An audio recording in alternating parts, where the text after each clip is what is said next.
अस्सलाम वालेकुम, आप देख रहे हैं डॉन न्यूज में मेजबान अब्दुल गफ्फार कुरान रिप्ले के एक और लेकिन आज स्पेशल एपिसोड के साथ। और स्पेशल इसलिए कि जो शख्सियत अब कुरान में हमारे साथ मौजूद हैं किसी तारुफ के मोहताज नहीं, एशियन ब्रेडमैन के हवाले से इनको याद किया जाता है। और इनका खिताब था चूंकि इतनी सेंचुरियां बनाई, सेंचुरियों की सेंचुरियां की कि न सिर्फ बरतानिया, इंग्लैंड, ऑस्ट्रेलिया, पाकिस्तान में तो खैर इनके बहुत फैंस, लेकिन दुनिया भर में अपने दिलकश स्ट्रोक से बहुत ज्यादा महसूस किया इन्होंने तमाम ही देखने वालों को। और इनके साथ खेले हुए क्रिकेटर्स भी आज तक बड़े एहतराम से इनको याद करते हैं, इनकी इनिंग्स की बात करते हैं। और इसके साथ साथ आईसीसी हॉल ऑफ फेम में हाल ही में इनको शामिल किया गया। तो सुनील गावस्कर भारत के साबिक कप्तान, लेजेंडरी बैट्समैन, उनके जो अल्फाज थे इनके मुतालिक उस वक्त भी जब उनके साथ खेलते थे, जो एहतराम उस वक्त था वही एहतराम, वही इज्जत आज भी मुखालिफिन या दोस्तों को कह लीजिए मुखालिफ टीम के दिलों में आज भी इनकी कायम है। बहुत ज्यादा इनकी बातों को अहमियत दी जाती है। आईसीसी के साबिक प्रेसिडेंट रहे हैं, पाकिस्तान के कप्तान रहे हैं। ज़हीर अब्बास साहब हमें लंदन से स्काइप के जरिए ज्वाइन कर रहे हैं, पुरान में खुशामदीद कहते हैं। अस्सलाम वालेकुम ज़हीर साहब। वालेकुम सलाम, कैसे हो गफ्फार भैया? सर बिल्कुल ठीक, और बहुत बहुत शुक्रिया सर आपके वक्त का। और सबसे पहले तो सर बताइएगा कि आप ठीक हैं, फैमिली ठीक है, क्योंकि कोरोना वायरस का दौर है, दुनिया में कोई भी शख्स इस वक्त मौजूद है, अब बहुत ज्यादा जिंदगी तब्दील हो गई है, तो मैं सबसे पहले जरूर आपकी खैरियत जानना चाहूंगा। नहीं, सब खुदा का शुक्र है, अभी तक हम लोग सब खैरियत से हैं और जी रहे हैं, मजे में जी रहे हैं। और बस इंशाल्लाह आप तैयारी कर रहे हैं कि अगले महीने नेक्स्ट मंथ आया जाए, 6-7 तारीख को आने का इरादा है। Hopefully everything will be done nicely. चलिए sir, stay safe, stay bless, और यकीन तौर पर आप जब आएंगे तो आपको सभी वेलकम करेंगे। और ज़हीर साहब, ऑब्वियसली क्रिकेट कुछ तब्दील हुई, हमने देखा कि 6 महीने में पहले तो क्रिकेट हो नहीं रही थी, फिर एसओपीज के तहत हुई। आपने भी उस सीरीज देखी पाकिस्तान इंग्लैंड की, इससे पहले इंग्लैंड वेस्ट इंडीज की सीरीज। तो पहले तो सर आपके ख्याल में परफॉर्मेंस जो पाकिस्तान की इंग्लैंड में रही, आपकी क्या राय होगी उस पर? और फिर जो एसओपीज के तहत खेला गया क्रिकेट, थोड़ी डिफरेंट लगी तमाशाइयों के बगैर, कैसा लगा सर आपको ये देखकर? देखिए, सबसे पहले मैं टेस्ट क्रिकेट की बात करूंगा। Pakistan was doing very well in first test match and they were having an upper hand. लेकिन all of a sudden 109 runs की लीड लेके और फिर एकदम से कोलैप्स कर जाना और फिर पूरा मैच ही कोलैप्स कर जाना और हार जाना, वो बहुत मुश्किल हो गया था उसको सोच के कि भाई ये तो अब मैच ऐसा था कि जिसको हम हार ही नहीं सकते थे, लेकिन हम हार गए और उसका बड़ा दुख हुआ।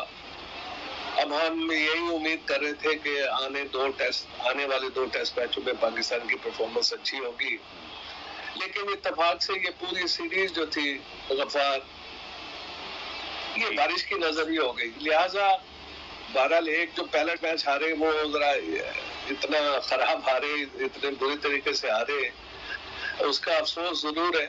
लेकिन यह है कि इस टेस्ट सीरीज का बिल्कुल मजा नहीं आया, बिल्कुल भी मजा नहीं आया। ठीक है, लड़के हमारी बैटिंग साइड जो थी उनकी परफॉर्मेंस भी मैं ये नहीं कहूँगा कि बहुत ही हाई क्लास थी, ना बॉलिंग परफॉर्मेंस हाई क्लास थी, बस ये था कि ठीक थे। लेकिन ये कि ठीक से मुराद ये है कि हम क्योंकि कंट्री के लिए खेलते हैं तो हमें टोटल परफॉर्मेंस अच्छी देनी पड़ती है। कोई भी टीम जो है वो जैसे हमें सीखना चाहिए ऑस्ट्रेलिया से। ऑस्ट्रेलिया टीम हारते हारते भी जीत जाती है और बाजू का जीते भी हारी है। लेकिन कहने की बात यह है कि हाँ, एक प्रोफेशनल एटीट्यूड जो है वो नजर आ जाता है, जो कि ऑस्ट्रेलियंस में काफी नजर आता है। उस तरीके से हमको असल में अगर हम उसको उसी ढाल में डाल लें तो मेरे ख्याल है कि हम ज्यादा तरक्की कर पाएंगे और हमारी परफॉर्मेंस भी जो है वो कंसिस्टेंट हो जाएगी। हमें अभी बहुत कुछ सीखना है गफ्फार, बहुत कुछ सीखना है। मैं ये कहूँगा कि हमें बहुत कुछ सीखना है। अब रह गया, अब आप सवाल करेंगे मुझसे कि आप बताइए कि ओडीआई क्रिकेट में क्या हुआ, सॉरी टी20 क्रिकेट में क्या हुआ।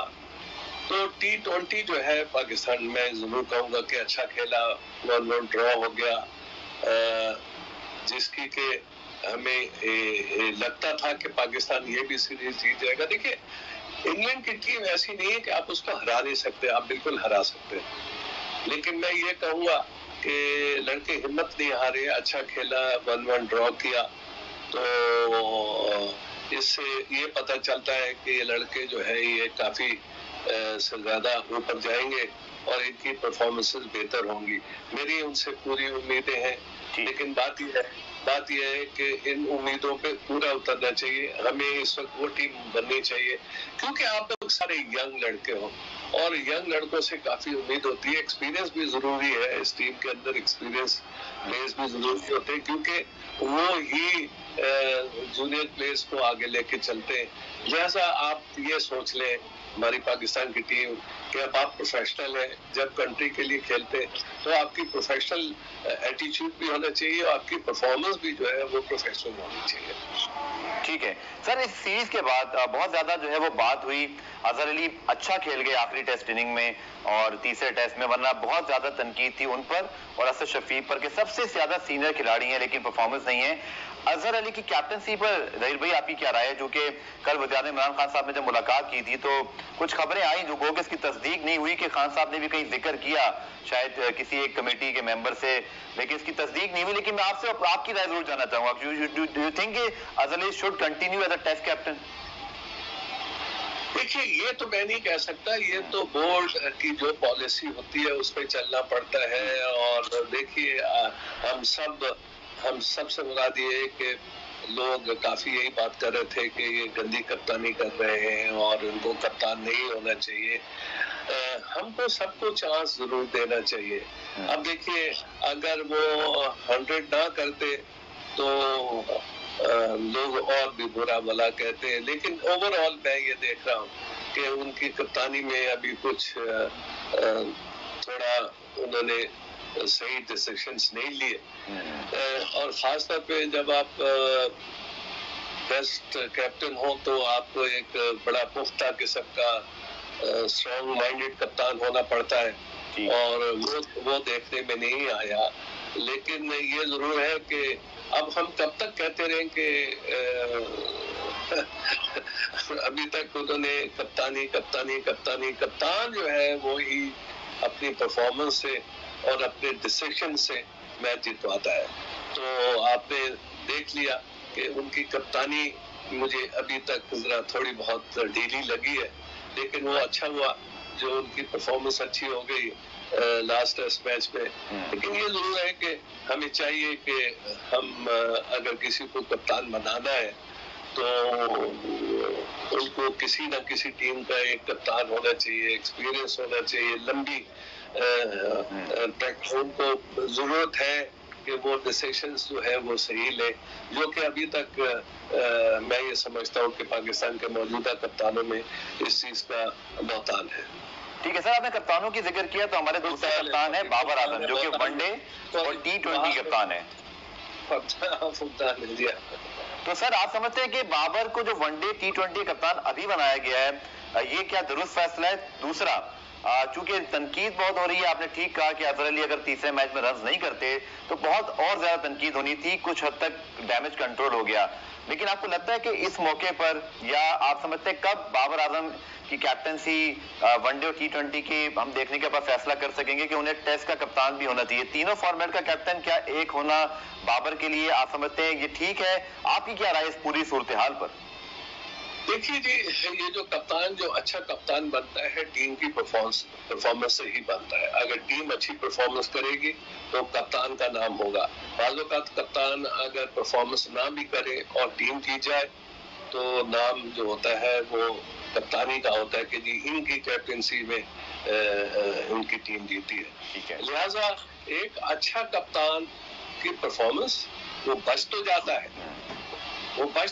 है अपनी परफॉर्मेंस देके, लेकिन अगर टीम कुछ ना करे तो फिर यही बातें होती हैं कि जी वो कप्तान तो अच्छे नहीं है। लाजमी बात है, वो अभी उनको इतना एक्सपीरियंस नहीं है कप्तानी का, जो कि एक जब कप्तान बनाया जाता है उसको काफी से ज्यादा एक्सपीरियंस होना चाहिए। लिहाज मुझे जो नजर आया है मैं उनको बुरा भला नहीं कहूँगा, लेकिन ये जरूर कहूँगा कि अब अगर पाकिस्तान में है तो वो कुछ मैचेस जरूर खेले एज ए कैप्टन और सही सही डिसीजंस ले, क्योंकि और अब जब तक सही डिसीजन नहीं लेंगे उनकी कप्तानी जो है वो डामाडोल ही रहेगी।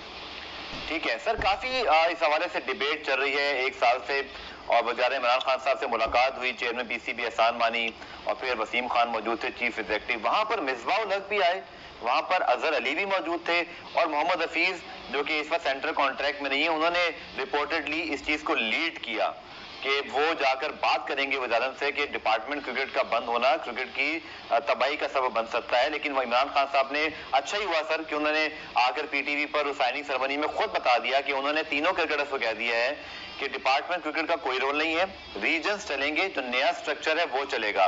सर आपकी क्या राय है? डिपार्टमेंट तकरीबन आहिस्ता आहिस्ता अपनी टीमें खत्म कर रहे हैं या खत्म करने वाले हैं, और आपकी डोमेस्टिक क्रिकेट चली गई है रीजन्स पर, जहां सिर्फ 6 टीमें मौजूद हैं, और वहां पर भी जो अब तक रिपोर्टेडली पीसीबी ने खुद जो प्रेस रिलीज दी है, आपकी मैक्सिमम जो अर्निंग है वो बहुत ज्यादा नहीं है, तकरीबन 1.5 लाख 10 प्लेयर्स को है, बाकी बच्चे सारे लाख के अंदर जो है वो फिलहाल कमाई कर सकेंगे, और साथ अगले साल कॉन्ट्रैक्ट मिले ना मिले ये भी एक इशू रहेगा। डोमेस्टिक क्रिकेट पर सर आपकी क्या राय है?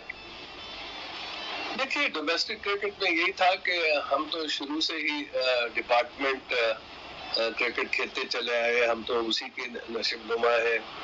पीआईए से खेला, पीडब्ल्यूडी से खेला, अच्छी परफॉर्मेंसेस दी, बाकी दूसरे प्लेयर्स भी यूबीएल से आए, नेशनल बैंक से आए या दूसरे डिपार्टमेंट से आए, तो असल में काफी से ज्यादा रोल जो है वो डिपार्टमेंट्स का है, और उन्होंने बहुत बड़े बड़े नाम पैदा भी किए हैं, और उसी जमाने में हम टेस्ट मतलब हम वर्ल्ड कप भी जीते और उससे बड़े बड़े टूर्नामेंट्स जीते।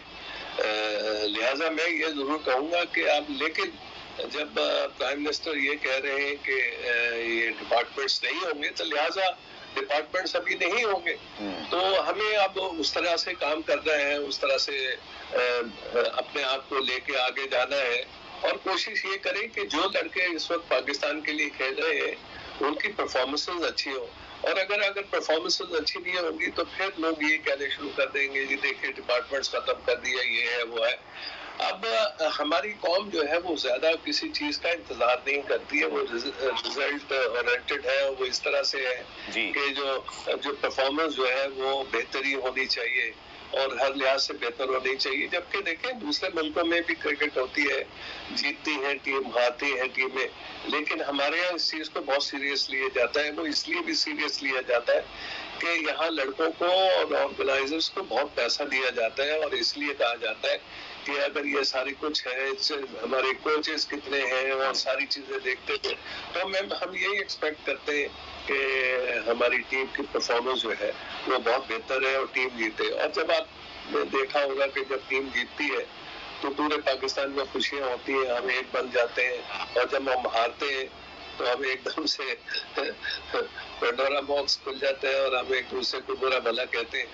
कोई भी नहीं चाहता कि पाकिस्तान की टीम हारे, हम तो सिर्फ यही दुआ करते हैं कि ये जो गलतियां करते हैं उनको उस पर रिकवरी करें और जल्द अज जल्द रिकवरी करें, और चांस नहीं मिलता बार बार, क्योंकि अगर आप आजकल के बच्चे तो 1-1 साल 2-2 साल खेल जाते हैं और फिर कहीं जाके ड्रॉप, अगर उनकी परफॉर्मेंस सही ना हो तो वो फिर ड्रॉप कर दिए जाते हैं। हमारे जमाने में तो एक मैच में भी अगर टेस्ट मैच में कुछ नहीं होता था तो ड्रॉप कर दिए जाते थे, तो ये तो बड़े लकी हैं। और देखिए आजकल पैसे काफी हैं लड़कों के लिए, इनको सही मानों में प्रोफेशनल होना है और ट्रूली उनको एक ऐसी परफॉर्मेंस देनी है ताकि ये कह सकें कि कौम ये कह सके कि वाह जी वाह, हमारी टीम जो है बहुत अच्छी है। और जब टीम अच्छी होती है तो इसका जो गैर मुल्क में लोग रह रहे होते हैं, मुसलमान पाकिस्तानी, उनको भी बड़ा नाज होता है और वो कॉलर खड़े करके जाते हो, पाकिस्तान की टीम जो है तो बहुत अच्छी है, ये है वो है। लिहाजा हमें अपनी कौम को समझना चाहिए, हमारी टीम को हम अपनी कौम को समझना चाहिए कि हमें हर सूरत में अच्छी परफॉर्मेंस है तो हम लोग जो है खुश होंगे और हमारी कौम खुश होगी और हमारी एडमिनिस्ट्रेशन जो है वो अच्छी कहलाएगी। ठीक है, तो सर पुरानी में ब्रेक शामिल करते हैं, ब्रेक से आएंगे तो जो अब तक पाकिस्तान क्रिकेट बोर्ड की डिसीजन मेकिंग है एहसान मानी वसीम खान साहब की, दूसरा जो रीजन्स हैं, जहीर साहब से मैं जरूर जानना चाहूंगा कि क्या कैपेसिटी है कि यहाँ से लड़के प्रोड्यूस हो, सिस्टम बने, और जो पैसा पाकिस्तान क्रिकेट बोर्ड खर्च कर रहा है स्पॉन्सरशिप अभी तक नहीं है और पेंडेमिक की सूरत हाल है, तो क्या डिपार्टमेंट को खुदाफिज कहना कहीं बाद में हम रिग्रेट तो नहीं करेंगे? मिलते हैं इस ब्रेक के बाद।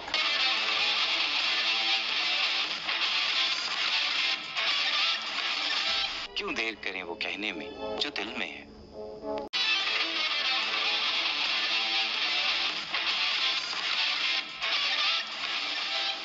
रिप्ले में खुशामदीद। पाकिस्तान टीम के साबिक कप्तान और आईसीसी के साबिक सदर जहीर अब्बास साहब हमारे साथ मौजूद हैं। जहीर साहब, यकीनी तौर पर आपने ठीक कहा कि डिपार्टमेंट के हवाले से वज़ीर ने तो फुल स्टॉप लगा दिया, लेकिन डू यू थिंक कि हमारे दोस्त के पहलू हैं? एक तो क्या रीजन्स जिनको अभी तक एम्पावर नहीं किया गया, टीमें सेलेक्ट कर रहा है पाकिस्तान क्रिकेट बोर्ड, कोचेस हैं पाकिस्तान क्रिकेट बोर्ड के, दूसरी जाने हम बात करते हैं कि हम रीजन्स को एम्पावर करेंगे कि वो अपनी स्पॉन्सरशिप लेकर आए, उनके अपने कोई ओहदेदारान मौजूद हों।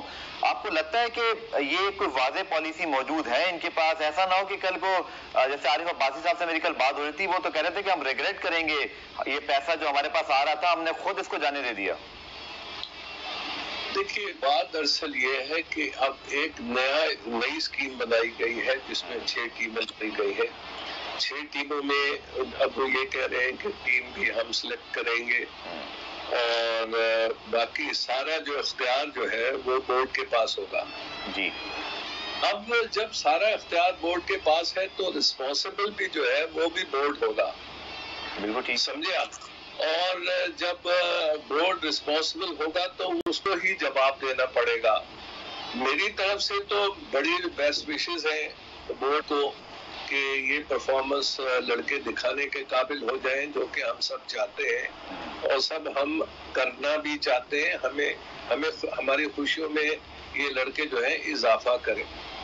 अब यही है कि अब एक नई चीज शुरू होने को चली है गफ्फार, इसको हमने देखना है और 1 साल नहीं कम से कम देखना पड़ेगा कि ये 2-3 साल तक इन लड़कों से ये क्या काम आगे करवा सकते हैं।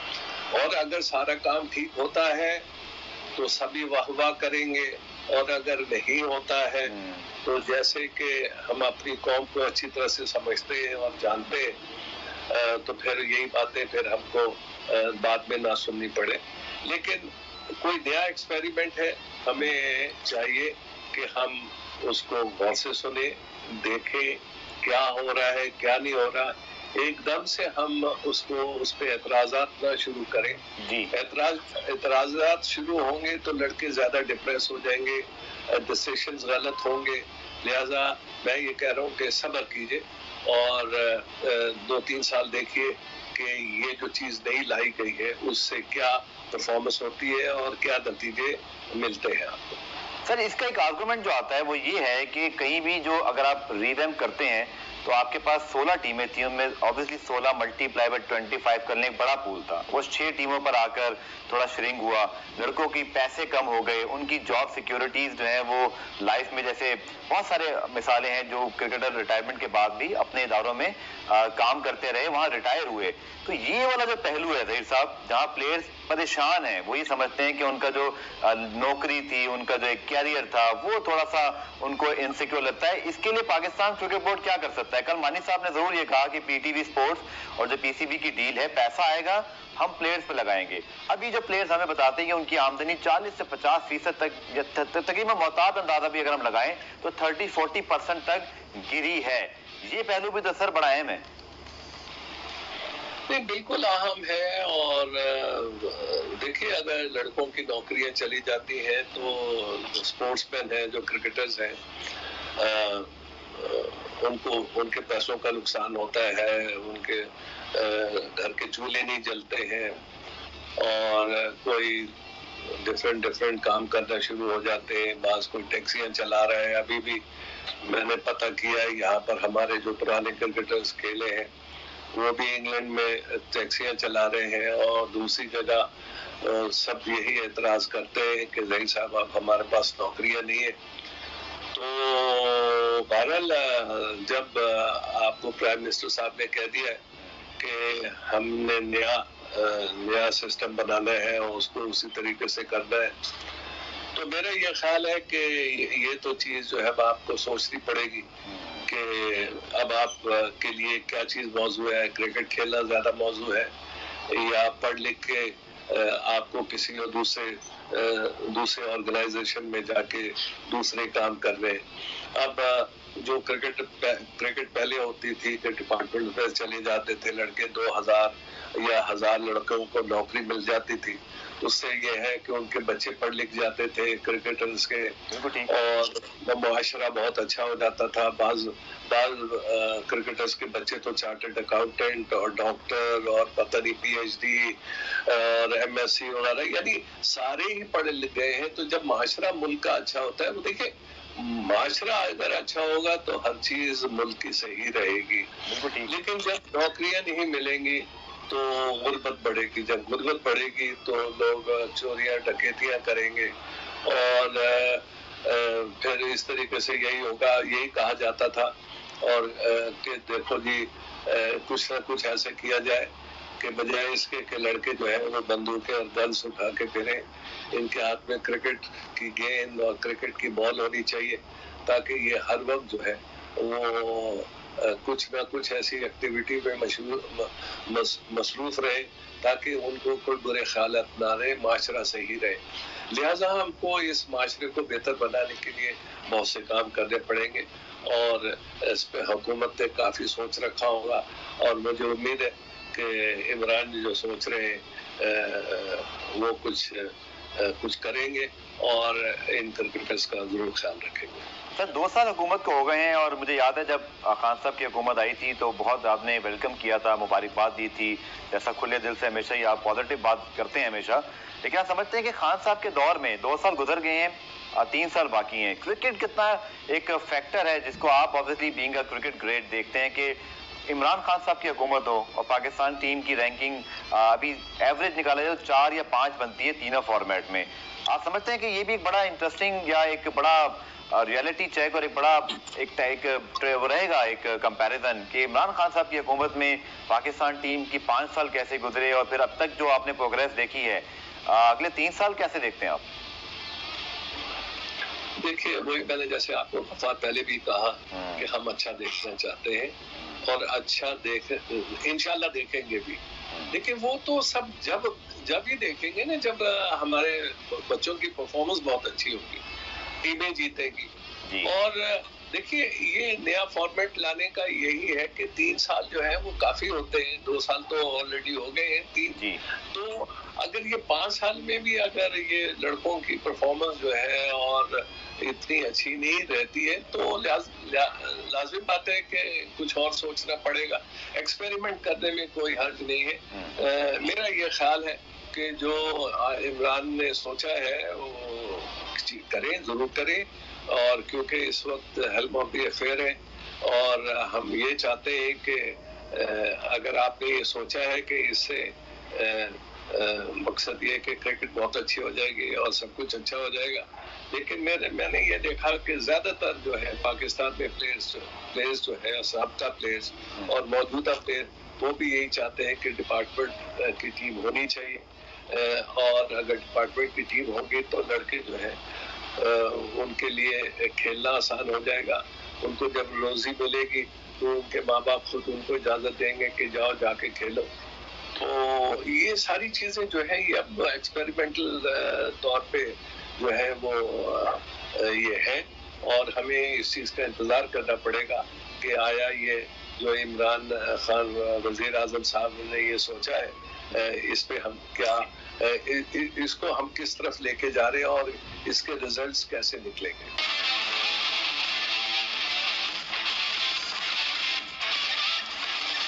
क्यों देर करें वो कहने में जो दिल में है।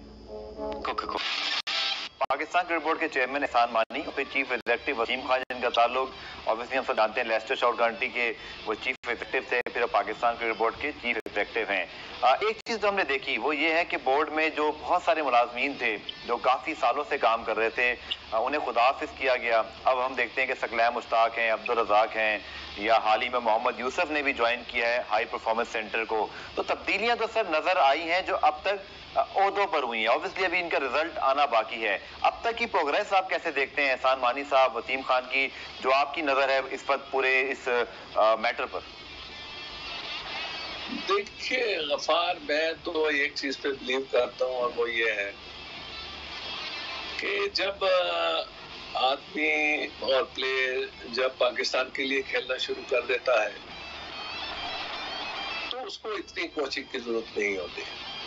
ठीक है, क्योंकि ये कोचिंग जो है ये सिखाई जाती है जब वो यंगस्टर होते हैं 15 से लेके और 19 साल तक की उम्र से। एक ऐसी उम्र होती है जिसमें बच्चा सीखता है। ठीक है।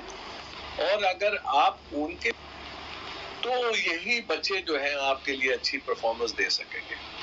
और अगर आप ये एक्सपेक्ट कर रहे हैं कि जी इनके लिए जो टीम पाकिस्तान के लिए अच्छे कोच हैं, चाहे वो कितने बड़े भी नाम हो, वो इनको इम्प्रूवमेंट ले आएंगे, नहीं। अगर वो नहीं ला सकते, वो सिर्फ उस सूरत में ला सकते हैं कि कुछ टेक्निकल चीजें जो है अगर प्लेयर खुद जाके कोच से बात करता है और वो ये कहता है कि जी मुझे इस चीज में ये प्रॉब्लम हो रही है, तो वो उसको किस तरीके से ठीक करता है, that is the most important thing. जी, अगर कोच उसको पढ़ सकता है या खुद कोच किसी को बैटिंग या बॉलिंग करते हुए उसकी गलतियां पकड़ लेता है, लेकिन अगर प्लेयर खुद कोच के पास नहीं आता और वो ये कहता वो आके कहे कि जी मुझे ये प्रॉब्लम हो रही है, ये मेरा प्रॉब्लम रिजॉल्व कर दिया जाए तो मैं बेहतर हो जाऊंगा, वो सही है। मैं ये देखता हूँ कि हमारे जो है अपने कोचेस के पास इतना नहीं जाते, पूछते नहीं है।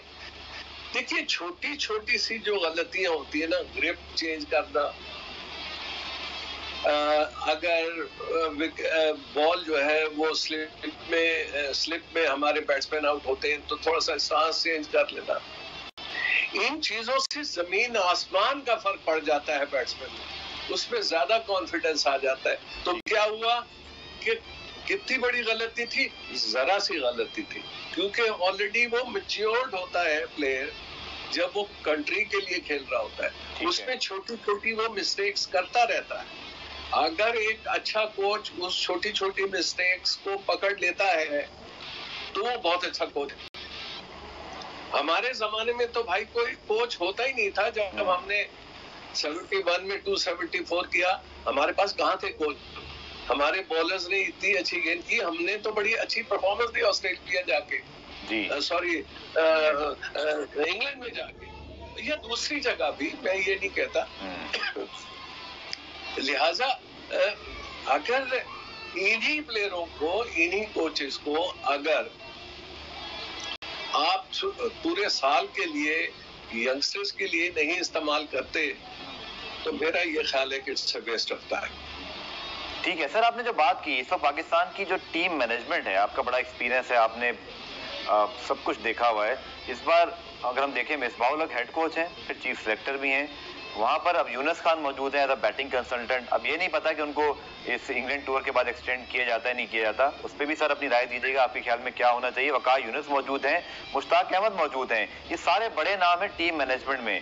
आपके ख्याल में इतनी स्टार स्टडीड टीम मैनेजमेंट के होते हुए पाकिस्तान टीम की परफॉर्मेंस, जैसे आपने खुद कहा कि जीता हुआ टेस्ट मैच भी हम हारे, या अगर आप उसको कंपेयर करते हैं जहां पे ग्रास रूट लेवल पे अभी बच्चों पे काम करने की जरूरत है, इस स्टार स्टडीड टीम मैनेजमेंट पे आपकी क्या राय है? देखो जी, मैं तो ये कहता हूँ कि जितने भी कोचेस पाकिस्तान की टीम के साथ गए थे, ये यंगस्टर्स को ट्रेन करें। ठीक है। जब तक कि ये यंगस्टर्स को ट्रेन नहीं करेंगे और उनकी गलतियां वहां उनको नहीं बता देंगे कि जब वो सीख रहे होंगे, तो वो जब पक्के प्लेयर बन चुके होंगे, पाकिस्तानी टीम में खेल आ चुके होंगे, तो वो अपने आप कुछ चेंज नहीं कर सकते। लिहाजा हमारे इन कोचेस को चाहिए जो कि पाकिस्तान टीम के साथ गए हैं, वो यंगस्टर्स की भी कोचिंग करें, ताकि प्लेयर जो है कोई अप एंड कमिंग है, ये नहीं है कि जी उसे 100 कर दिया या 150 कर दिया जी वो पाकिस्तान की टीम में आ गया।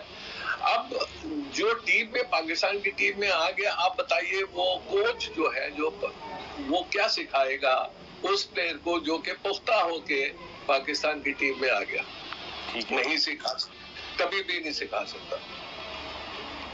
तो इन सबको चाहिए कि ये कोई तकरीबन हर साल यंगस्टर्स के साथ अच्छा खासा टाइम स्पेंड करें और उनको ट्रेनिंग दे और अपने तरीके से ढालें, ताकि यही जो प्लेयर्स जो हैं आज से 3 साल 4 साल के बाद जब ये पाकिस्तान रिप्रेजेंट करें तो वो एक कंप्लीट प्लेयर हो। अब आप देखिए बाबर आजम हुआ, बाबर आजम एक ही बैट्समैन आपको मिला है पूरी टीम में जिसकी की परफॉर्मेंस जो है आप कह सकते हैं आउटस्टैंडिंग है और बहुत अच्छी है। भाई बाकी भी तो हमारे पास कम से कम अगर आप 6 बैट्समैन खिलाते हो तो उनकी परफॉर्मेंस भी तो वही होनी चाहिए जो कि बाबर आजम की है। अगर आपकी बच्चों की परफॉर्मेंस जो है वो अगर एक ही बंदों पे आप छोड़ दें, हमको जिताएगा यही, हमको हराएगा, या इसकी परफॉर्मेंस खराब होगी तो टीम हार जाएगी, तो ये उसके लिए बाबर आजम के लिए भी सही नहीं है। वो तो बहुत जल्दी थक जाएगा, वो क्रिकेट से परेशान हो जाएगा। हमको ये चाहिए कि अगर एक बैट्समैन है तो उसके साथ साथ कम से कम 3-4 प्लेयर और ऐसे होने चाहिए जो कि अच्छे बैट्समैन हो, ताकि आपकी एक टीम मजबूत बन जाए। जब आप मजबूत टीम हो जाती है तो हर दफा आप एक्सपेरिमेंट ना करें कि जी एक बैट्समैन को कभी आप नंबर 3 खिलाते हैं तो कभी 4 खिलाते हैं तो नंबर 6 खिला देते हैं। भाई दिस इज रॉन्ग। आपको ताकि आपको प्लेयर को कॉन्फिडेंस देने के लिए आपको उसका एक बैटिंग ऑर्डर रखना पड़ता है। ऑलराइट। और जब तक वो आप बैटिंग ऑर्डर नहीं रखेंगे तो वो प्लेयर जो है वो भी अनसेटल रहेगा। अब क्या हुआ है कि बॉलिंग में क्या हुआ है कि इंग्लैंड में हमारे पास इनएक्सपीरियंस फास्ट बॉलर्स खेले थे कि जिसकी वजह से हम जो है वो पहला टेस्ट मैच हार गए। खैर वो तो मैं ये कहूँगा सीरीज को अब हमें गिनना भी नहीं चाहिए क्योंकि वो बारिश की नजर हो गई और T20 भी जो है वो भी मतलब बारिश की नजर हो गया। 1-1 पाकिस्तान अच्छा खेला, नो डाउट कि पाकिस्तान अच्छा खेला, लेकिन ये जरूर है कि अब हमको गलतियां रिपीट नहीं करनी। अगर आप फिर हार के आ जाते हैं और कहते हैं कि जी अब देखिए इतना बड़ा टूर्नामेंट आ रहा है, वर्ल्ड कप आ रहा है जी, अभी से आपकी तैयारी और कब से आ रहा है भाई, कोई 1-1.5 साल से थोड़ी आ रहा है, 2 साल से थोड़ी आ रहा है। ये तो अनाउंसमेंट उसकी बहुत पहले कर दी गई थी। बिल्कुल ठीक। आप प्लेयर भी वो सिलेक्ट कर रहे हैं कि जो आपको वर्ल्ड कप के लिए खिलाने या फ्यूचर के लिए। ठीक है। अब इसमें हमारा आप एक शॉर्ट ब्रेक लेते हैं। ब्रेक से वापस आकर जो आपके आपके प्लान्स के हवाले से बात की उस पर जरूर डिस्कशन करेंगे। साथ कुछ इंटरनेशनल मामला हैं, स्पेशली पाकिस्तान इंडिया क्रिकेट भी, उस पर बात करेंगे आपके साथ। मिलते हैं इस ब्रेक के बाद।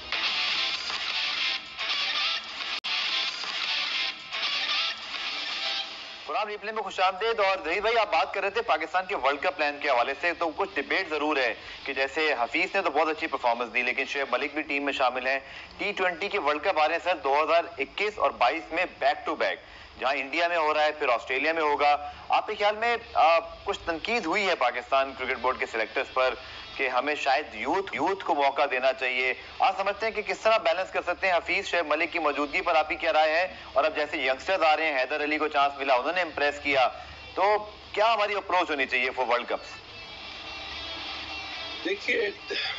देखिए अगर T20 है तो आपको लाजमी बात है, देखिए बगैर सीनियर्स के भी आप गुजारा नहीं कर सकते टीम में। ओके। आपके पास सीनियर्स भी होने चाहिए, लेकिन सीनियर्स वो होने चाहिए जो आपको परफॉर्मेंस दे रहा है। बाद सीनियर्स काफी अरसे से खेल रहे हैं पाकिस्तान की टीम में, लेकिन आप उनको खिलाते रहे। बाद बात ये भी हुआ कि उनकी परफॉर्मेंस जो थी वो भी अप टू दैट स्टैंडर्ड नहीं थी, लेकिन आप खिलाते रहे। अब देखिए अब एक बैट्समैन जब अच्छा परफॉर्मेंस कर देता है, चाहे सीनियर हो, आप उसको बाहर नहीं कर सकते क्योंकि फिर एक वैक्यूम जो है वो क्रिएट हो जाता है। अब मलिक ने ठीक है, उसने मुझे ये नहीं पता, एक मैच खेला था तो उसकी परफॉर्मेंस अच्छी नहीं रही थी, लेकिन अगर आप ये कह दें कि जी वो एक मैच में अच्छा नहीं खेला, लिहाजा उसको ड्रॉप कर दिया जाए, तो ये चीजें हमको बहुत पहले सोचनी चाहिए थी। फिर अगेन हम लोग लेट हैं। अब क्या करना है, आपके पास बैकअप है, अगर आपके पास बैकअप है तो आप ये चांस ले सकते हैं, और अगर आपके पास बैकअप नहीं है तो आप ये चांस नहीं ले सकते। ठीक है सर, आप आईसीसी के प्रेसिडेंट भी रहे और यकीनी तौर पर आपने इन चीजों को बड़े क्लोजली वहां जाके देखा भी होगा। जो इससे पहले हम सब बात करते हैं, आपने तो जाके आईसीसी के अंदर सारी चीजें देखी। इंडिया पाकिस्तान क्रिकेट पर सर बहुत बात होती है। जब आपको आईसीसी हॉल ऑफ फेम मिला, क्या खूबसूरत वो डिबेट थी जब आप और सुनील गावस्कर एक साथ मौजूद थे, और लोग उसको बहुत गौर से इसलिए भी देख रहे थे कि बहुत दोनों आप ग्रेट प्लेयर्स हैं, लेकिन वो मेमोरीज थी जो आप लोगों ने क्रिकेट सीरीज बहुत खेली। उस जमाने में इंडिया पाकिस्तान सीरीज बहुत होती थी। अब अनफॉर्चुनेटली फॉर द इयर्स, और हमारी जनरेशन ने तो खैर बहुत ही कम देखी इंडिया पाकिस्तान, जो कि 99 के सीरीज के बाद इक्का दुक्का सीरीज हुई। ये जो सर इंडिया पाकिस्तान सीरीज ना होना है, फिर वहां की गवर्नमेंट की पॉलिसी कि वो ना तो हमें आईपीएल खिलाना चाहते हैं, ना हमारे साथ क्रिकेट खेलना चाहते हैं, क्या आप समझते हैं इसका किसको नुकसान हो रहा है, और असल में होना क्या चाहिए क्रिकेट के मफाद में? देखिए जी, अगर वो आपको नहीं खिलाते तो हमने जबरदस्ती तो जाके नहीं खेलना ना भाई। इसके अलावा और भी बहुत से जगह टूर्नामेंट्स होता है। आप देखिए श्रीलंका में होने लगा है जी, वेस्ट इंडीज में होता है, या दूसरी जगहों पर होता है। हमारे लड़कों को एक्सपोजर तो मिल ही जाता है खेलने का। हाँ, इंडो पाक के जब मैचेस होते हैं वो कांटे के मैचेस होते हैं जिसपे पूरी दुनिया की नजर होती है। मुझे तो बाज़ औक़ात ये भी है वहां पे कि मुझे बाज़ औक़ात दूसरी टीमों के प्लेयर्स के नाम भी याद नहीं रहते, बाज़ औक़ात माफ कीजिएगा मुझे अपने प्लेयर्स के भी नाम याद नहीं रहते। तो हमें देखिए, अगर आप टीम सिलेक्ट करते हैं सिर्फ पीएसएल की वजह से, जिसने कुछ कर दिया तो वो पाकिस्तान की टीम में सिलेक्ट हो गया, मेरा ये ख्याल है कि कुछ जल्दी हो जाता है। अब ये है कि या तो आप उनको ओडीआई की नजर से भी देखें। ओडीआई जो है वो वनडे क्रिकेट में सबसे इम्पोर्टेंट टूर्नामेंट होता है। बिल्कुल ठीक। अगर एक शख्स ने ओडीआई में बहुत अच्छा कर दिया तो लाजमी बात है वो ये भी सोचेगा अब मैंने T20 खेलना है, उस तरह तो उसकी परफॉर्मेंस जो है उसको T20 खिलाए। अब T20 जो हमारे होते हैं उससे उसको बेस बना के किसी प्लेयर को खिला देते तो ये तो बहुत ही आसान नुस्खा है यार, कि T20 खेल लो और 10 दिन के अंदर या 1 महीने में आपकी परफॉर्मेंस अच्छी हो जाए तो आप मुल्क के लिए खेल लो। तो मेरे ख्याल ये तो मुल्क के लिए खेलना तो बहुत ही आसान नुस्खा हो गया, बहुत आराम से खेला जाता है। नहीं, ऐसा नहीं होता है, इसमें सदियां लग जाती हैं आपको मुल्क के क्रिकेट की टीम में आने। मुझे अच्छी तरह से याद है हमारे जमाने के प्लेयर जब पाकिस्तान की टीम में आते थे तो कई साल लग जाते थे और फिर टीम में आते थे। अब तो ये है कि आप पीएसएल खेले, 1 साल खेल लें, अच्छी परफॉर्मेंस हो जाए तो आप पाकिस्तान के लिए चले जाते। ये जरा हमको थोड़ा बहुत हमको इस पर वर्कआउट करना पड़ेगा, कि देखना पड़ेगा कि जी एक दफा की परफॉर्मेंस है आप किसी को नहीं। सब आखिरी सवाल, जो कि वक्त की कमी है और अख्ताम के जाने पे शो, आज आपने ठीक बात की, जो पीएसएल से अगर सिर्फ हम लड़कों का चुनाव करते हैं। ओवरऑल आपकी मैं ओपिनियन चाहूंगा कि जो T20 लीग्स बहुत ज्यादा हो रही हैं। अब हमने देखा कि टेस्ट क्रिकेट सिवाय जेम एंडरसन या ब्रॉड ने जिस तरह अभी 500-600 विकेटें की, इस तरह के अब हमें रोल मॉडल्स टेस्ट क्रिकेट में नजर नहीं आते। इससे पहले टेस्ट क्रिकेट अल्टीमेट क्रिकेट होती थी। मोहम्मद आमिर ने 27 साल की उम्र में रिटायरमेंट ले ली टेस्ट क्रिकेट से, और पाकिस्तान को अब इन एक्सपीरियंस फास्ट बॉलर को खिलाना पड़ा। हमारे पास खैर बैकअप नहीं था। ये एक और सवाल है, आपके ख्याल में ये रुझान कैसा है कि T20 लीग ज्यादा हो रही है टेस्ट क्रिकेट से? अब तकरीबन तमाम ही, अगर हम देखें, वेस्ट इंडीज तो बहुत पहले टेस्ट क्रिकेट से उनके प्लेयर्स जो है वो छोड़ चुके हैं, वो सिर्फ T20 लीग खेलते हैं। ये रुझान टेस्ट क्रिकेट के लिए कितना खतरनाक है, और बहैसियत फॉरवर्ड टेस्ट रेट आप कितना इस पे कंसर्न रखते हैं? नहीं, देखिए, अगर आसिफ ने क्रिकेट छोड़ी थी कि तो आया उसने बोर्ड से पहले पूछा था। देखिए आपके ऊपर भी एक बोर्ड है, पाकिस्तान क्रिकेट बोर्ड है, आपको उससे परमिशन लेनी पड़ती है। देखिए अगर वो ये T20 सिर्फ खेल लेते हैं और 1 महीने का टूर करते हैं और 3 मैच खेल लेते हैं तो यार ये तो बहुत ही आसान क्रिकेट हो गई भाई, ये तो मजाक हो गया। अगर आप अपने कंट्री को कम से कम अगर आप T20 भी खेलते हैं और इसके साथ साथ आप ODI खेलें तो चलिए आप कह सकते हैं कि जी ठीक है, आपका डिसीजन वो जो था। लेकिन 27 साल की उम्र में अगर आप टेस्ट क्रिकेट छोड़ दें, इसका मकसद ये है कि आप टेस्ट क्रिकेट की आप इतना इंपॉर्टेंस ही नहीं दे रहे। जबकि प्लेयर जो है वो एक्सपेरिमेंट ज्यादातर जो करता है वो टेस्ट क्रिकेट में करता है, क्योंकि उसको कई कप्तान जो है कई ओवर करवा सकता है, in swing, out swing, bouncer, और ये सारी एक्सपीरियंस जो है उसको इंटरनेशनल क्रिकेट और टेस्ट क्रिकेट खेलने से मिलती है। सबसे ज्यादा जो अभी क्यों आपको 3 दिन का फर्स्ट क्लास मैच खिलाया जाता है या 4 दिन का फर्स्ट क्लास मैच खिलाया जाता है, ताकि आपको ग्राउंड पे रहने की आदत हो, बैटिंग लंबी करने की आदत हो, बॉलर लंबी करने की आदत हो। हमारे किसी जमाने में फील्डिंग बहुत गंदी होती थी और स्पेशली हमारे कराची के लड़के तो ये होते थे कि वो डाइव भी नहीं मार सकते थे, क्योंकि वहां पर बड़ी मुश्किल से स्टेडियम के अलावा या जिमखाने के अलावा कहीं ग्रास ही नहीं होती थी, डाइव भी नहीं मार सकते थे। लेकिन लाहौर के लड़के फिर भी डाइव मार लेते थे, वो इसलिए कि वहां पर ग्रासी ग्राउंड्स होते थे। लिहाजा हमें ये सारी चीजें देखनी है और उसी तरीके से हमने अपने आप को बनाना है। आंखों पे पट्टी नहीं बांध लेनी, अगर आप आंखों पे पट्टी बांध देंगे तो परफॉर्मेंस जो है वो सही नहीं निकलेगी। ठीक है, सर परफॉर्मेंस भी अब मैटर करेगी, और जैसे आपने कहा कि डोमेस्टिक क्रिकेट में तब्दीली के बाद भी पाकिस्तान टीम की परफॉर्मेंस यानी हारी इस चीज का तयन करेगी कि क्या ये सिस्टम कामयाब हुआ या नहीं हुआ। सही साहब, आपका बहुत बहुत शुक्रिया, प्लेजेंट टॉकिंग टू यू। और जिन लोगों ने प्रोग्राम देखा अपना फीडबैक आज रिप्ले के जरिए आप ट्विटर पे जाके दे सकते हैं। प्रोग्राम रिप्ले देखने का शुक्रिया, कल दोबारा से मुलाकात होगी, तब तक के लिए अल्लाह हाफिज।